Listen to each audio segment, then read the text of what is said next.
A very good evening to all.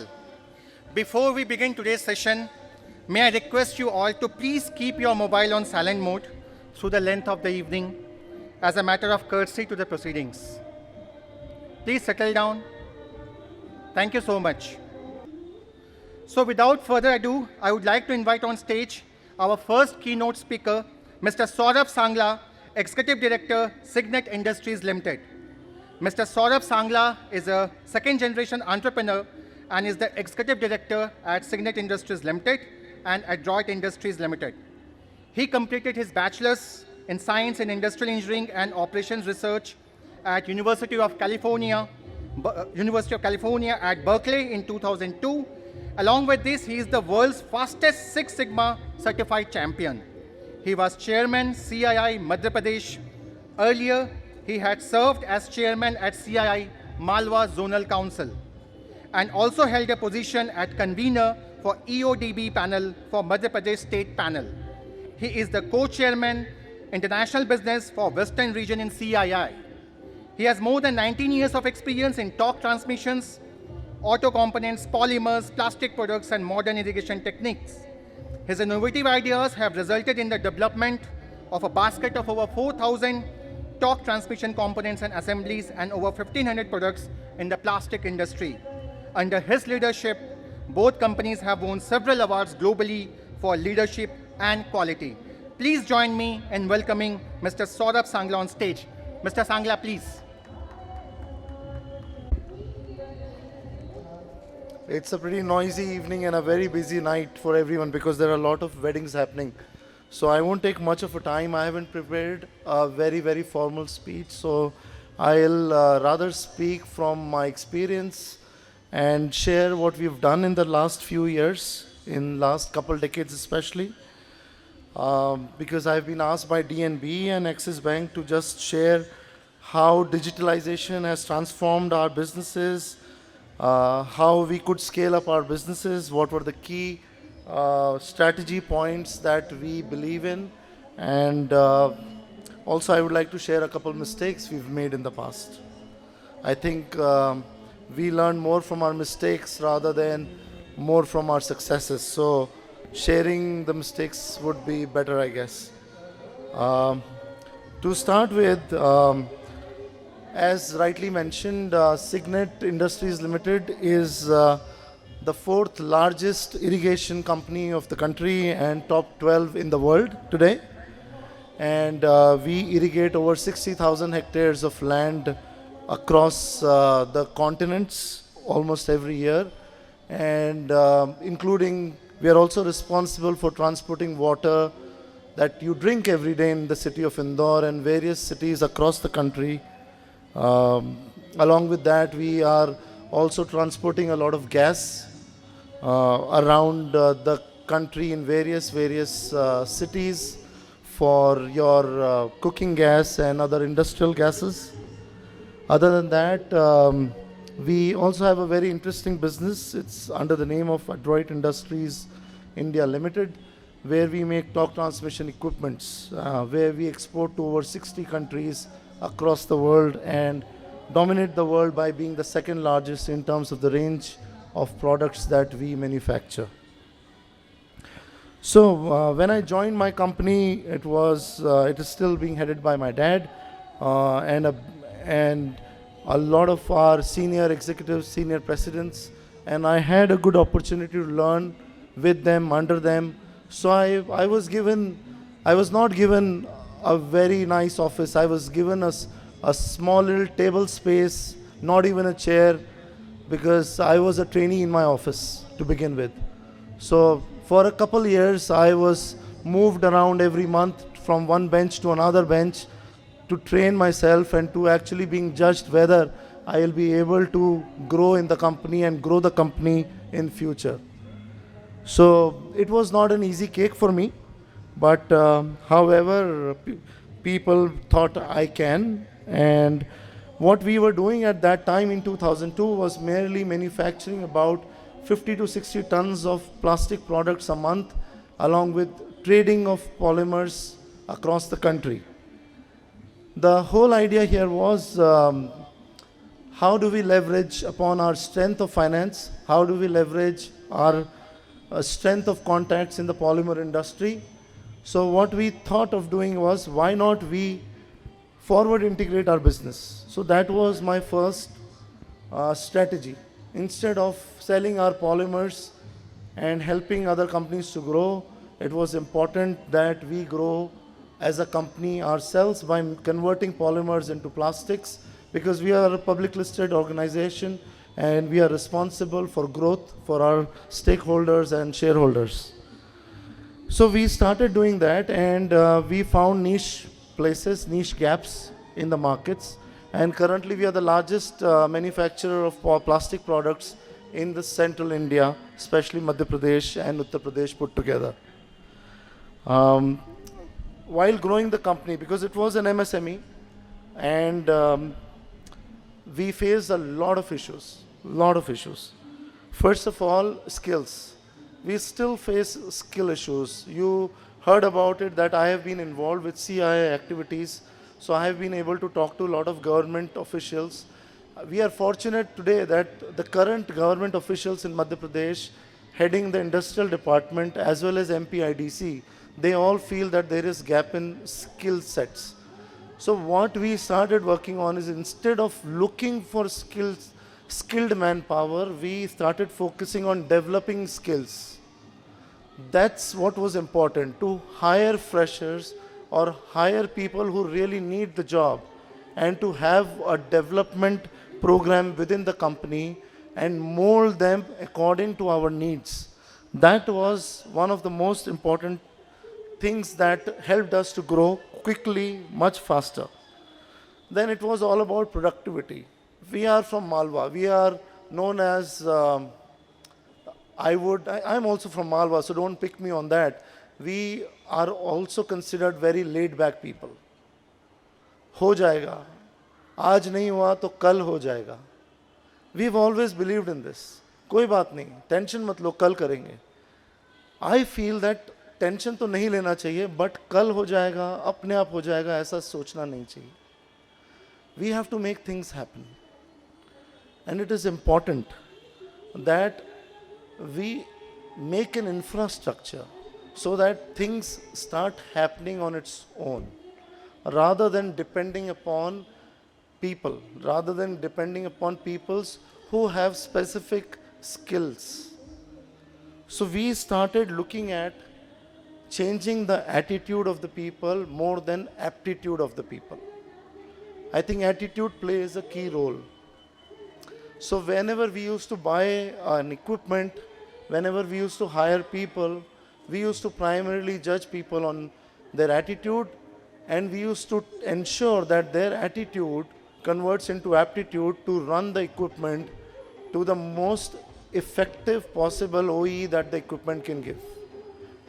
I'm sure OEE is a simple terminology where overall efficiency is calculated. So that's what we started working on. And then we started working on Industry 4.0.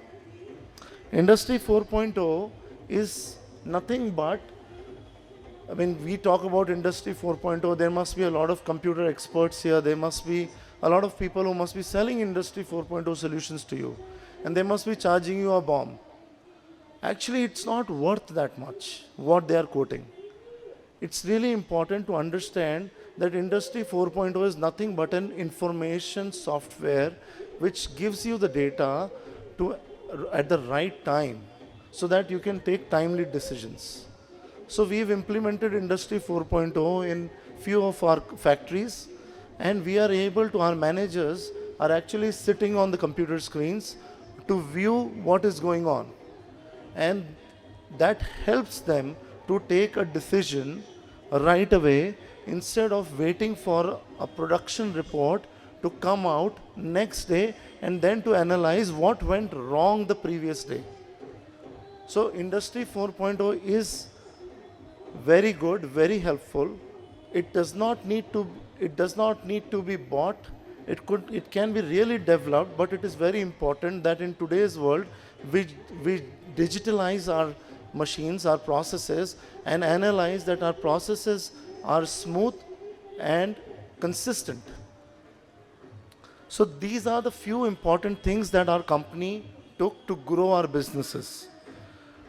Now I would talk about overseas businesses. I'm sure there are many MSMEs who are very keen in developing their export markets. And of course, Prime Minister Modi has also taken a lot of steps along with our Chief Minister on the ODOP, one district, one product. And I'm sure a lot of your companies must already be exporting as well as are willing to export with some expertized product. Now it is important to understand why India is still considered a third world country when it gets compared with countries like China or even Vietnam or even Bangladesh has crossed Indian exports in terms of textiles and various other things, and India, where it was a pioneer, has actually gone down in the list of exporters. So it is very, very important. I can say out of my experience only, when we started exports way in 1990s in our company called Adroit Industry, we started exporting with one country. When I or my group took over Adroit Industries in the year 2007, we were exporting only to about 8 countries. But today, since 2007-8, where we are today, we are exporting to 60 countries. And we are the second largest in the world. At that time, we were nobody. So what were the few important things that we did? It was important to understand what does the customer need. It is important to travel. It is important to meet the client, to understand their requirement, to see what our competition is doing, and to not match what our competition is doing. Since we are lagging behind, it is important that we actually leapfrog one step ahead and do what our competitor would be doing tomorrow. That is really, really important. And believe me, the customers that you have, that you would have, are your best teachers. Nobody else teaches the best. So we ensured that our customers became our mentors, our guide, our teachers, and they told us what they want. And we in fact went ahead and asked them, look, we don't know this. We were very candid. You need to tell us how to achieve it. Guide us, show us the light, we will walk the tunnel. Whether we fall, it's our baby. But we will walk the tunnel. And we did. We made mistakes. But we did achieve what we are today and why we are second largest in the world. Second, it is important to find your niche. Even if you are in the commodity business, it is important that why would a customer never leave you? What do you give to the customer? Whether it is just the product, just the price, just the quality. I don't think these 3 words are important enough to keep you in business today. I think there is another word which starts with C, is the consistency. Whether it is the consistency in your service, in quality, in pricing, in supplies, overall package. Consistency is the word. So customer wants to predict your behavior, and you need to be able to predict your behavior, predict customers' behavior. So it goes vice versa, hand in hand, and it is important that digitalization is used to understand what a customer would need, when a customer would need, and you are able to deliver. Now consider we are sitting at a very beautiful time, post-COVID, or I would at least believe that it's post-COVID. So we know that people are looking down upon China across the countries. People are looking at India as an option. At least we can think about it. But see, I mean, this is a temporary situation again. Nothing is permanent in this world. It is important to actually get hold of the situational advantage right now. Because China is still not open. There are other countries which are also in the race. So we cannot be complacent. So it is important that we build infrastructure. The government of Madhya Pradesh, although I have no right to talk on their behalf, but they are very open. I myself have studied Their capex incentive policies, they are wonderful. And if you guys want to understand the capex policies, I will be happy to answer a few what I understand.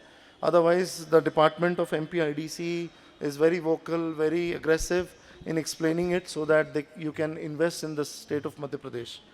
So we need to invest right. We need to invest in right technology. We need to invest in the right skill sets. We need to also understand that innovation is important. As I said, we need to leapfrog in terms of our commitment levels, in terms of our services, keeping the word consistent in our mind. We did that, and we are still doing it, but it is important that your infrastructure is built like that your quality, no matter what, is consistent, your supplies are consistent, your commitments are consistent.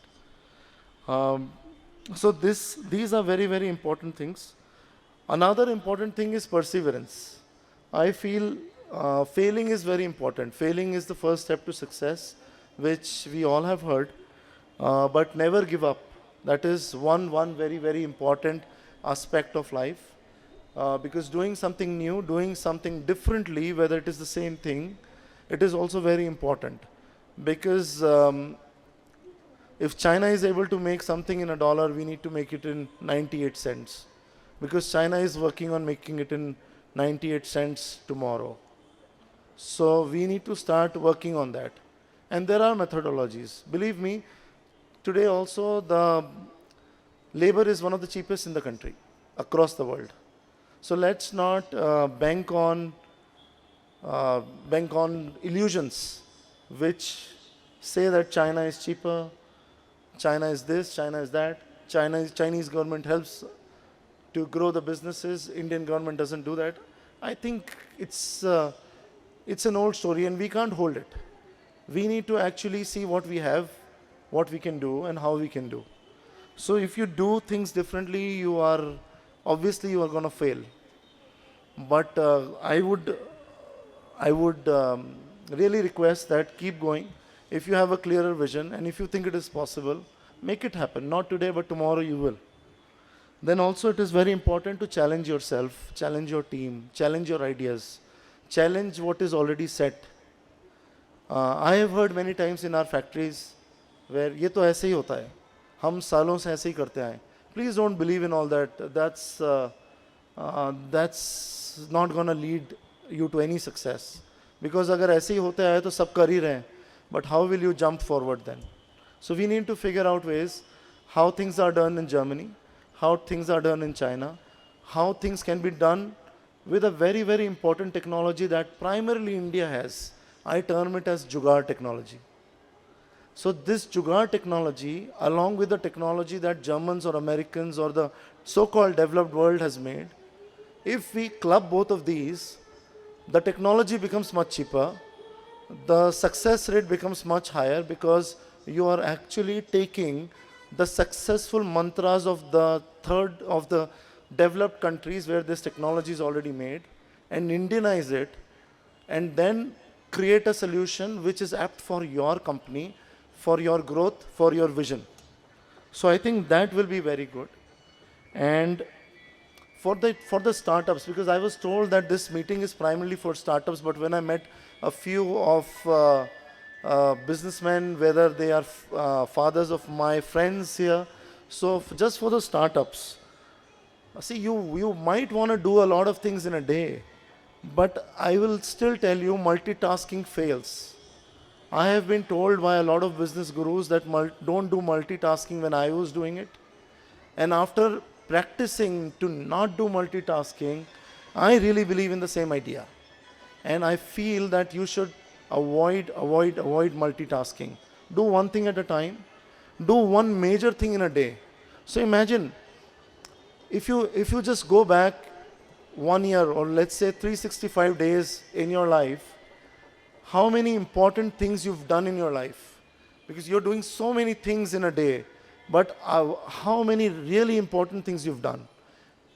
So consider that each day is a new day, which it is, and even if you want to achieve one important thing, And if you just do that one important thing and leave the trivial things to other people, delegate those, and if you will be able to do those 365 things in a year, which probably you would have not done if you were multitasking, because you literally became an operations manager rather than leading your organization to the next level. So this is just for the startups. I can't teach people who are veteran in the industry. So this is just a little bit from my experience.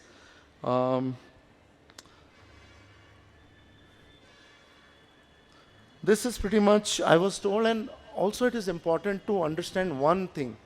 The youth today, whether they are a machine operator,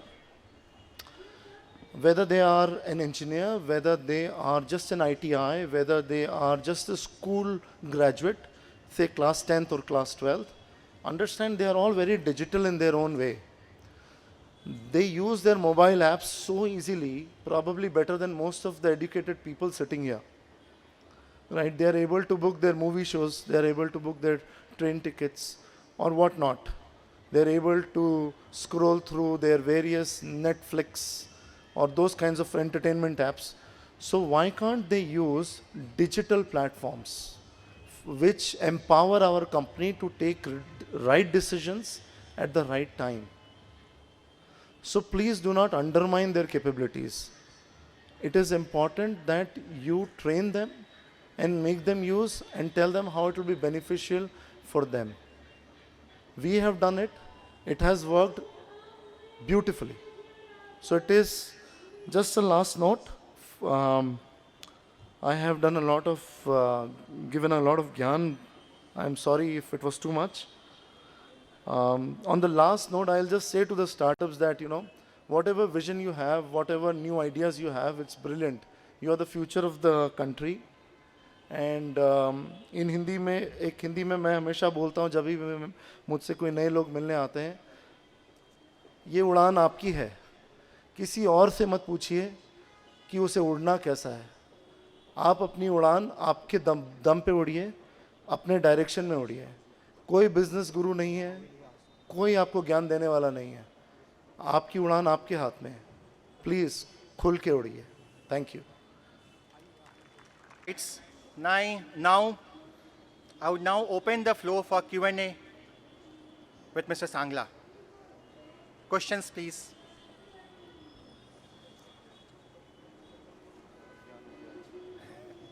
It Please was very come nice forward. listening to you. Please come forward. Please come forward. So, probably one question that I would like to ask is, since you have traveled along actually in your growth path, just wanted to understand for the benefit of everyone, how you have managed actually so far in so many years actually the hedging part on the currencies. The currency hedging part, how we are managing, what were the specific strategies that you were actually using? Probably this will be beneficial to all the people out here. Sure. Yeah. Thank you. So, we are a net importer. I mean, if you look at all our businesses, we are a net importer. However, the two companies are separate. So to start with our export, because we probably will focus more on exports here. So of course, we are in engineering product, which is torque transmission. So obviously, when we take an order, it takes a few months to actually deliver and to receive the money. So of course, we deal with banks. We were also dealing with Axis in the past. We also deal with other banks today. So of course, there is a lot of advice we get. But it is important that we safeguard our own forexes. Because again, there is no guru in forex. So we use a very simple tool. We don't like to complicate it too much. See, when we export, we at least keep 70 to 80% of our inward forex remittances towards us as hedged and leave 20 to 30% open. We have an in-house developed software which helps us to track the forex trend in-house, and based on the premiums that you get month on month basis, we hedge and we hedge the forex about, say if it's $100,000 or $1 million, we hedge 70 to 80%, and keeping that much fluctuation. See, Indian currency is bound to deteriorate. That's what people say, and it doesn't happen every year, but it happens periodically. There are intervals. If you really understand the forex or in rupee versus US dollar, let's not work out on the special 1 or 2 years. Especially the last year, it was like a tsunami itself for the importers, and it was a wealth generation wheel for the exporters when the Indian currency devaluated a lot in the last few months. But on an average, if you look at it interval to interval, Indian currency actually depreciates by a certain single digit percentage. So we keep that aspect in mind, and we show consistency in our processes of hedging. A lot of people come and approach our company that, look, this is what is going to happen, and you need to change your wheels, change the direction of your vehicle, and you will be able to gain so much. But it's very unpredictable. That's what I will feel. There are a lot of global factors across. So a war is never predicted. A COVID is never predicted. Of course, you can predict what the U.S. Treasury will take a decision. But still, I mean, it is important that you manage your own risks with the help of your banks, their forex treasury. Axis Bank is a very, very strong advisor for forex. Important that you hedge, you calculate your inputs, you calculate your costs, keeping that much leeway, and then export. I think that is the best strategy we have adopted. In terms of our import, we always hedge because we know our import costs then. Again, 70 to 80%, 15-20% we leave it open. This is how we actually deal with it. Any other questions? Vivek here. I was just wondering if are there any risks that would arise because of the digital transformation, such as data loss or privacy impact or cyber attack? Yeah, I mean, it's a great question. See, security, cyber security is a big element today, right? Everybody is very worried about it, right? So it is important that we build our infrastructure for digitalization in such a way that we do not lose. So there are a lot of secure data centers. We use a couple of them where we actually store our data for years and years. It comes at a very, very minimalistic cost, and it is very, very important. But see, the good thing is our engineers, our people in the shop floor, they are not able to manipulate, because the data which is being generated from the equipment itself. Now that data goes to the data center directly, and it is reflected on our computer screens or big data monitors which are on our shop floors or are in our meeting rooms. So it is very important that your data does not get corrupted. It is important that your data is very secured. So there are a lot of mechanisms which we definitely need to invest. So historically we used to invest in lockers and other things. So today, when the world is getting digitalized, so we need to have digital lockers. So these are data centers are big things in securing your data. They're absolutely secured. Imagine your personal data. I mean, right now if you look at it, when we all log into Facebooks and all those LinkedIns and other softwares, other public platforms, we already leak out so much of our data already. But it is so much important that the company's data is not leaked out. So I would rather suggest that you have invested in secure data, your passport data. Like TCS is handling all the passports. There is hardly any story out where the passport data is leaked out. So they have a secure system. So there are such secured systems. There are companies who are providing it. We have invested in one. I recommend everybody to look at it. It doesn't. when you look at the cost of your data, it's a very minimalistic cost to invest in it. Any other questions? I think Yes, yes. I think my friend, yeah, please.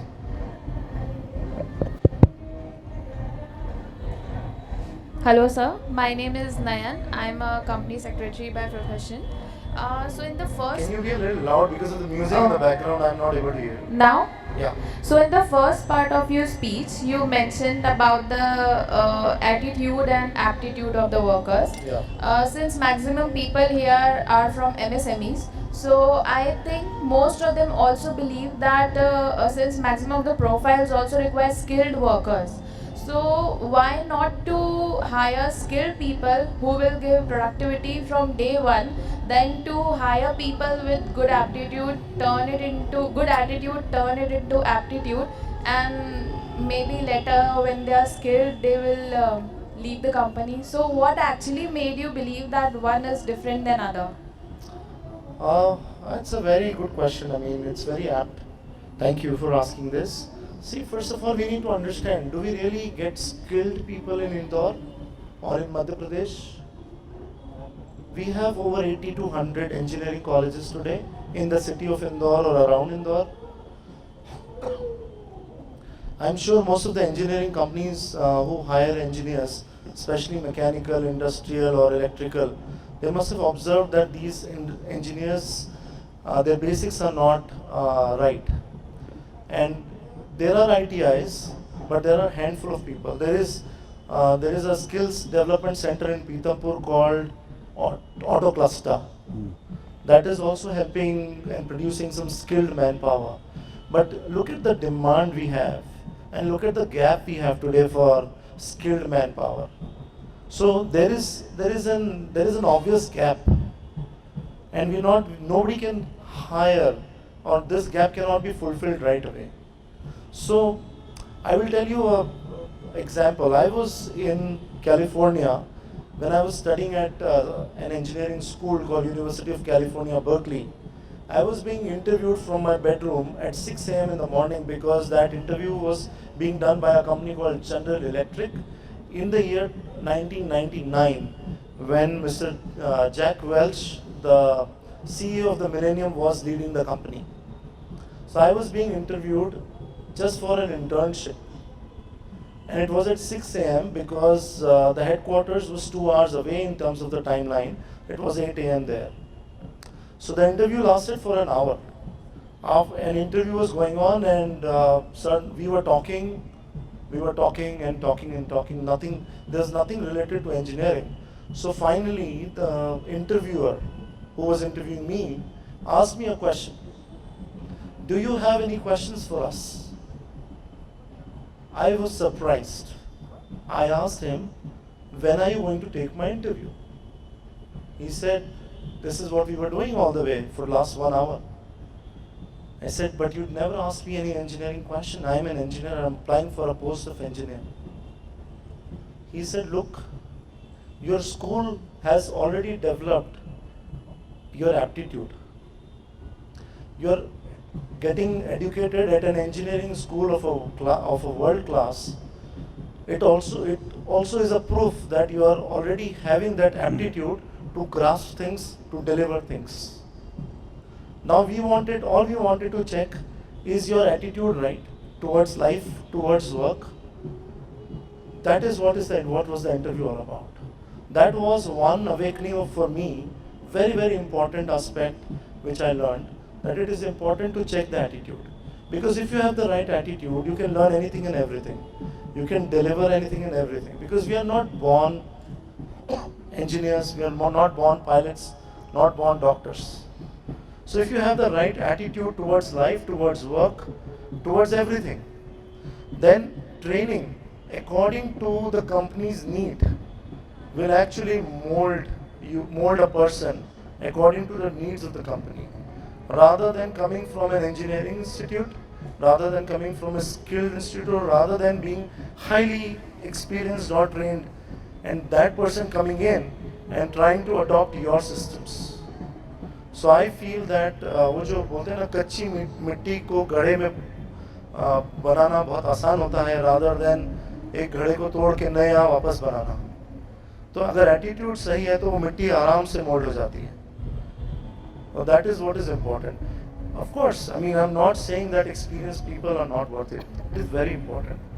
So at the top level, if you have the right people, it is important to hire people who are better than us. I mean, I would rather hire a person who is way beyond me, who can work for me, who can work with my vision, and who can deliver better than what I can expect. So it is a very important thing that we have such beautiful combination. I hope this answered your question. Anything else? I think my friend or my elder brother Pankaj is waiting. No. Thank you. Thank you. Challenge sir to please come on the dais and felicitate Mr. Sangla. Sir, please. Exact 40. He started somewhere around 7:20. Thank you, sir. Kindly accept this token of appreciation from us for sharing your time and valuable time and energy. Kindly join me in welcoming our second keynote speaker for the evening, Mr. Pankaj Goyal, Managing Director and Promoter, Shri Kailas Grain Mills Private Limited. Mr. Pankaj Goyal is the Managing Director and Promoter of Shri Kailas Grain Mills Private Limited since 2003. He holds a bachelor's degree from Symbiosis University and believes in reaching the goal through continuous learning by way of various management and learning programs, networking, traveling, and investment in innovation and technology. Mr. Goyal is passionate about durum wheat and new technologies, and the plants which he has developed are proof of the fusion of the same. Before settling new units, he travels, explores, and then chooses what new technologies needs to be brought to our country to meet high-level standards of food safety. He wants uncompromising quality standards to be followed in his units. As for him, safe and healthy food is basic right of all. He wants to put Indian durum wheat on the world map and is working constantly for the same. To continuously update himself in this dynamic business line, he is involved in many other peer-to-peer learning platforms, also like Ascent. He is also member of CII and also convener for the Western Region Council. Mr. Goyal, please. Thank you. Very pleasant evening to all of you. First of all, I would like to give my vote of thanks to our partner in growth, Axis Bank, to DNB, and to all the fellow entrepreneurs and delegates present over here. So this has been a very special day for me, and especially the precious time what you have taken out today to listening to me, for trusting me, and for sharing my stories, and to share my ideas and my insights about the growth. So this is a very beautiful platform what I think evolve, which Axis Bank and DNB is trying to present over the years. I think especially for the MSME, this can be a very good learning and informative platform where we can share the ideas and we can share our learnings. So there is a lot to share from me, but the time is limited, so I would like to make it a little small, not talking much, and give you a little more information about my background. So I was born and brought up in Indore in a Marwadi family, basically into agro commodities, and I did my schooling from Delhi College, then went to Pune, Mumbai, and in 2002 it was a family of 5 brothers including my father, and there was a division in the family. I have to back to Indore, and I could see there was lot of challenges that time which was present in the family. So there was a big question what to do. So with my uncle, I decided to move into the wheat milling business. We were already having this company in the name of Shri Kailas Grain Mills Private Limited, and we started milling durum wheat. So durum wheat is specialty kind of wheat which is grown only in Madhya Pradesh, and we started making some rava especially for South India, and some kind of dalia and the other products. So 2002, that was my first year to for first year to join as a fresher into the business. That was the start of my entrepreneur journey, and it was, I would say, a very challenging years for me initially. So altogether new, I mean to say, you are a very young guy, and with my uncle, so I don't know how to give your best in the industry. But I tried my level best, looking here and there. I mean to say each and every processes or buying or selling. I was very passionate always to learn new things and to know so many insights about the business. Since my childhood day itself, I used to go to my factory with my uncles and cousins in class 7th or 8th also. So business was, I mean to say, from the day one thing was very clear. Whatever you have to do, you have to be into business. So when it started with Shri Kailash Grain Mills in 2000, back in the year 2002, so I started, looking each and every area where we could outperform what is happening in the market. So whether a procurement of raw material, whether doing any production work, or whether even defining a small processes for my team. As my friend Saurabh was also telling you, I mean to say, for the SMEs, it is very important you go into the detail of everything. You have to be outperform your competition. You have to deliver something extra in the market to your customer. So that was the only objective what I was having in my mind, and just try to see where I could outperform, I mean to say. So till 2007, went on well with my uncle. I took one first initiative. I mean to say, till 2002, 3, we were still on the manual books of accounts. I mean to say, I said to my uncle, this cannot happen. We should move to some computerized accounting system, at least where we have better account receivables and payable reports. So initially it was very hard to convince him, and I convinced him, and we moved to an accounting system, a computerized accounting system. But after 6 months, there was a concern raised by him. No, this system doesn't look appropriate to me. I could see there is a lot of issues with the transparencies, with the security and data side. I mean to say, there was an accountant, a part-time accountant, which used to come to our factory and used to do data entry, and he used to go to other businesses also. So my uncle was really concerned, and finally we rolled back the computerized accounting system. So there was a challenge with the transparency and other things which came with the computerized accounting system. So that was the first try of digitalization which I tried, but I failed in that. And because of these issues, me and my uncle had a separation again in 2007. Now I was all alone, I mean to say, and I was bachelor also. Just before my marriage, I committed to my wife. We are getting married, and I was all alone, and altogether I just had the assets as a plant with me and nothing else. And yes, but lot of knowledge, lot of market insight, lot of relationship in the market, and that really helped me, I mean to say, to gain my confidence and to again come back into the business. So 2007 was the deciding year where I have to give my best, and the journey starts. So from whatever I have learned in my MBA period, I am to say, whether defining the processes or defining the accounting system or defining the HR policies, to everything, I am to say, I was rushing here and there, and I used to take care of each and everything. Within 2 years, 2009, we were number one in the market.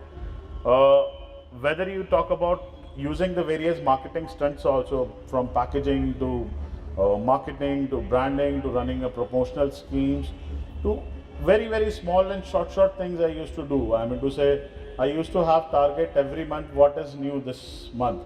I mean to say, what new I am going to offer to the market or to my team or to my company, where I could outperform. So this were the series of the things what I was continuously doing.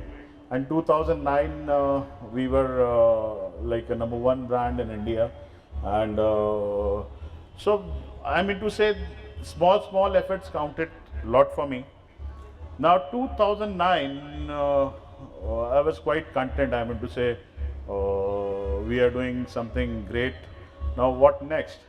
So one of my friend was traveling to Dubai for Gulf Food Show, which is one of the biggest food events internationally. So I said I'll also accompany you, and I just went to Gulf Food Show. And over there in this Gulf Food Show, uh, I came to know about that I am not the only one who is producing this kind of a products across the world or in India.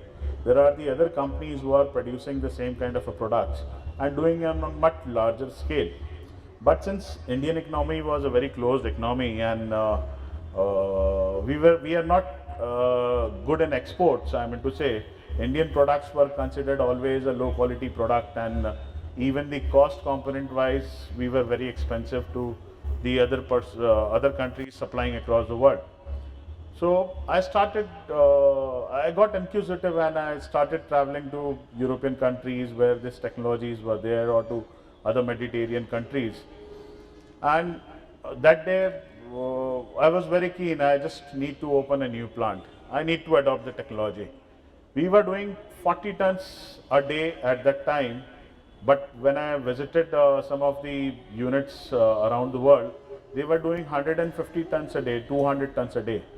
And India, we were still using very indigenous technology. So 2010, the foundation stone or the planning part was done for this particular new technology. And as my friend Saurabh also discussed about, the technology, whether you're talking about 4.0 or any kind of technology adoption. So you don't have to copy exactly the same. You have to make it more adaptive as per your local environment. So I also thought of making it so. So there were some products which were exclusively done in India. The other countries were not doing, and only we were doing. And there were some products what they were doing, and they have specialty in that. But I had a different requirement. I want both the products. So now how to do? So we adopted both the technologies. I mean to say, we adopted as per our local requirement the technologies available over there. And again, we were the biggest unit in India, and we did a lot of product innovation, and our products were really appreciated in the market. So again, lot of learning which has happened across, and so the technology adoption and everything is happening. But now the team size is growing, and you're also growing. So before, you were the person who was taking most of the decision, and you were at a very small level. Now the things are changing, and your decision making abilities and capacities are getting slow over the period of a time when your businesses grow. So now what to do? I mean to say, you have to depend on the team. But when you depend on the team, the authenticity of the data is very important. Okay, and you're getting a lot of data from across your various divisions or various sectors within the company. So we have to adopt that technology. And so I was struggling with a lot of ERPs, and we implemented 1, 2, 3, and we were not getting satisfied. So recently we adopted SAP S4 HANA just 3 years back, and I could see with the adoption of SAP S4 HANA in our company, or with the implementation of SAP S4 HANA, our most of the processes, I mean to say, what we were struggling got synchronized. So I'm not promoting SAP as such, but what I mean to say is, with some kind of a process orientation and control through your systems and through digitalizations, most of the things started getting synchronized and getting fall into the action. Less with the smaller HR tools also we started, so that we started adopting the technologies, and that really helped us. And I think that's the biggest challenge with the SMEs. MSME is that the technology adoption has need to be very fast, and so I'm going to say today's topic is also the same. Setting the gears for next level growth, which is the challenge for SMEs. So I would like to break this phrase in two parts. I mean to say shifting the gears. I mean to say that is looks like more our internal actions, what we wanted to do. I mean to say how we are going to take the actions. And secondly is understanding the next level growth. So that is an external factor. So if you look at it, how to have the knowledge of this external factors, the first thing is if we are able to understand what is happening in the world, we are more informative, what our industry is doing, how we can outperform, how we can give better to our customers, how we can have a strategic advantage. So all this thing can come through only learning. I mean to say learning the new things. So just try to understand the overall scene. Before, we were very closed economies. We used to talk about sales tax, we used to talk about VAT, we need to talk about octroi. Now we are talking about GST. From the local level taxation, it has grown to the single taxation. We are talking about the corporate tax, which were like 35%, 40% before. Now it has gone to 25%, which is almost a global taxation rate. We are talking about FTA. Even the culture-wise, we are in the hashtag era. The things are moving so fast. I mean to say, you see the food perception. We never heard about sushi or pasta and things like that 15 years back. But now things have changed. The attire or products or technology, everything is changing. I mean to say, the world is becoming a very small place. We have an online marketplace like Amazon, Flipkart and eBay, everything coming. So what I meant to say is, the world is becoming a global place, and this is only getting possible through digitalization. The world is not moving fast. I mean to say, the earth is not moving fast, but the changes are happening so fast, so that you need to be updated and you need to be equipped with all those changes. And this is only possible through digitalization and with gaining the knowledge. I mean to say, you need information, you need the update about everything. So how to get it? And I'm just sharing from my experience. I keep on reading a lot of stuff, try to connect to people through various platforms. I mean to say, you can say this kind of a platform Evolve is also very informative for everybody, every one of us. Maybe traveling is one of the very important thing which I got to know. If you visit your customers, if you visit across the world, you always come to know about the new technologies, new way of doing the businesses. So this was about the external factor. Now I want to come back to the internal factors. What should be our action plans? So everybody, I mean to say, all the businesses, especially the MSMEs, right now burning with the same question. We need to innovate or we'll have extinction. So now innovate, we have to develop new things, we have to give new products, we have to give new services, we have to give a whole set of new things to our customers. Even we are struggling with our small issues like HR, finance or production or productivity. So many things are there. So we need to start using the tools, I mean to say, because the things are moving at a very faster pace. So you need to go for digitalization. You need to have, and with digitalization, the best part is you are getting a real-time data, and the data is more authentic, I would say. I would share a small example. I was with my marketing team and the sales team, and we were discussing about why some of the cities are not giving a good amount of sales. So a normal marketing language, sir, prices competitors की कम है. Sir, competitors ने कुछ नई scheme लेकर आए हैं.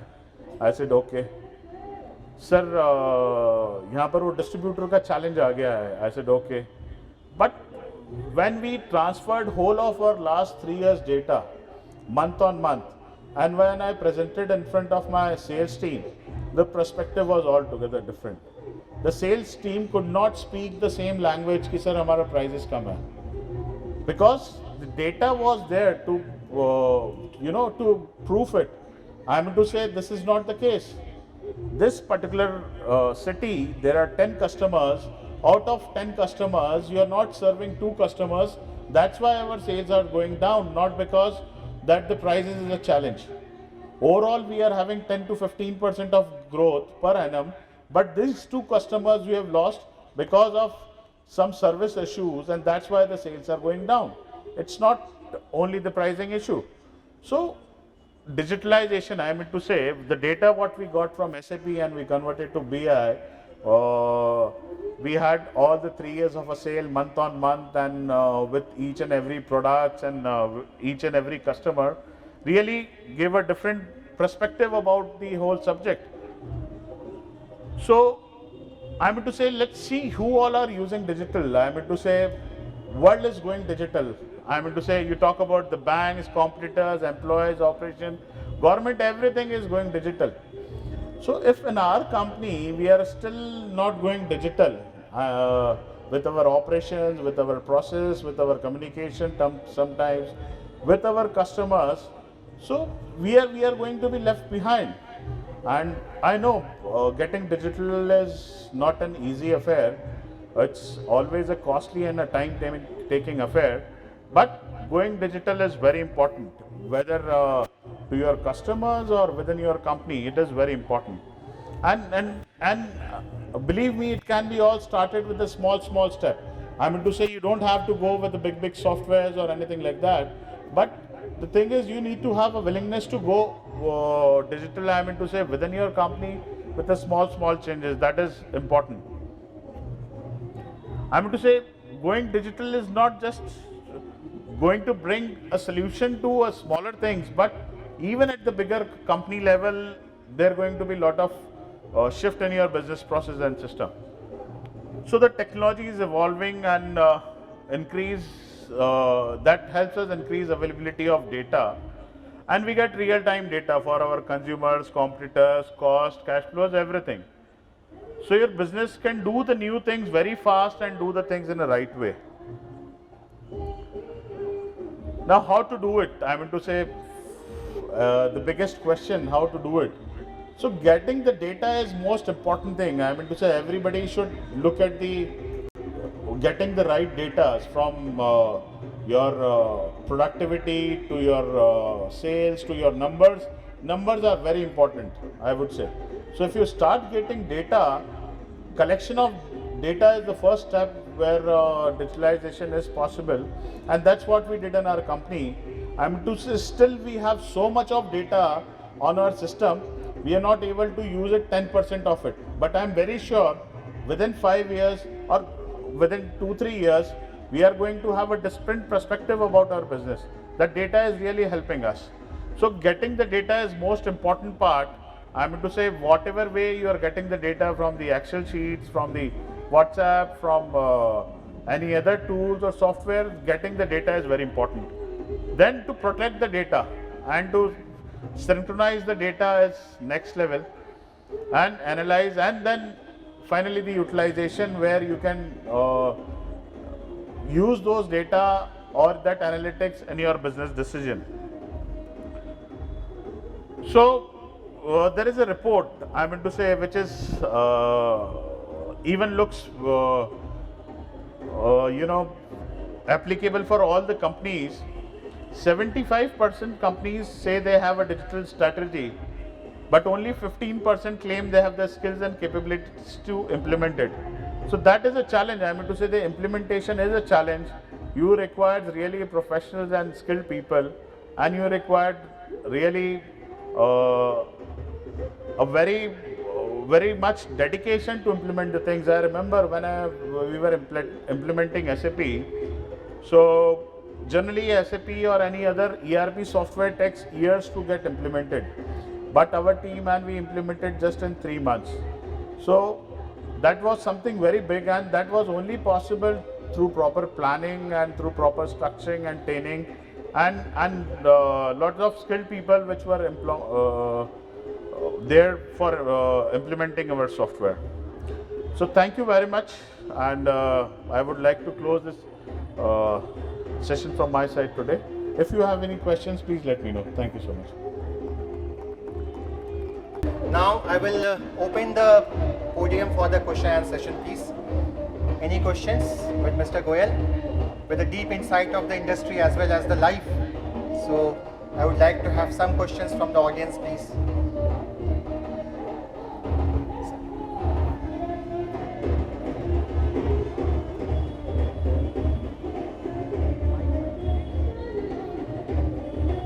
So I think it's already 8:30 and people must be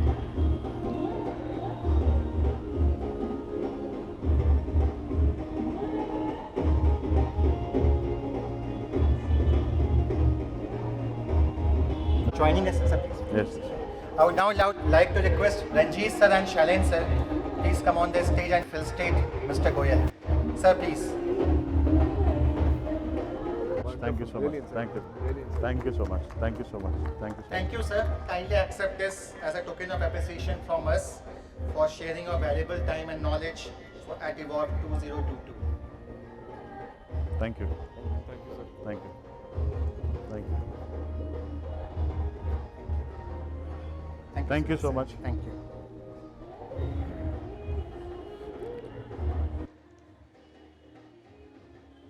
So as we draw towards the end of the wonderful session, I would like to thank Mr. Sangla and Mr. Goyal for their valuable insights, and to all our guests for taking their precious time out to attend this session.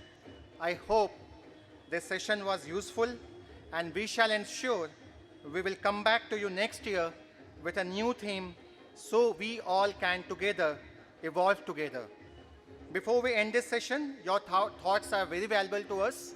So I request again to please fill in the forms that has been given to us, and please submit it to the registration desk. Now I request everyone to please join us for cocktail and dinner.